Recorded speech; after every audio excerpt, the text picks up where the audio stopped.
Hi, um, I'm gonna show you how to fix it within 2 minutes.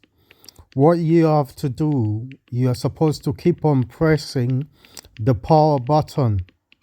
Keep on pressing the power button. Press, press, press, press, press, press. It's gonna work out. You will see at the end of the video.